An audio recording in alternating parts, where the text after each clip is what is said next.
আমি খুব ভগবানে বিশ্বাসী। আমার সুখে দুঃখে সবেতেই আমি এই মহাদেবকে আমার পাশে রাখি। আমার মনে হয় আমার জন্য যেটা ভালো সেটা ওনারা আগে থেকেই ঠিক করে রেখেছেন বা সেটাই ওনারা করবেন। আর বিয়ের আগে আমি প্রত্যেক সোমবার এই মন্দিরে জল ঢালতে যেতাম। শুধুমাত্র সোমবার নয়, শিবরাত্রি মানে যে কোনো অনুষ্ঠানে আমি ওই শিব মন্দিরেই জল ঢালতে যেতাম। তোমরা আগের অনেক ভিডিওতে আমার দেখেছো। বিয়ের পরে আমার সেভাবে আর ওই মন্দিরে যাওয়া হয়নি, মানে অষ্টমঙ্গলার পরে এসে আমি দুদিন ছিলাম, তখন একটা সোমবার পড়েছিল তখন।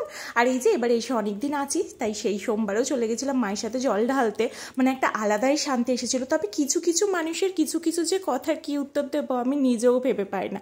বিয়ের আগে জল ঢালতিস ঠিক আছে, বিয়ের পরে আবার জল ঢালার কি দরকার? ভোলে বাবা তো পেয়েই গেছিস, এই প্রশ্নের যে কী উত্তর আমার কাছে কিন্তু জানা নেই। এই যে আজকে দুপুরবেলায় জমিয়ে খিচুড়ি খেয়ে নিয়েছিলাম জল ঢেলে আসার পরে, তারপর আমি দিদিভাই আর দাদাভাই বেরিয়ে পড়েছিলাম একটা কাজে। দিদিভাই আর দাদাভাই ওই বাড়িতে গেছিলো, মানে আমার জার ভাসুর আর আমি এই বাড়িতে গেছিলাম। দেন আসার পথে এনেছিলাম ফুচকা, তারপর মায়ের হাতে আহা সেই টেস্টি টেস্টি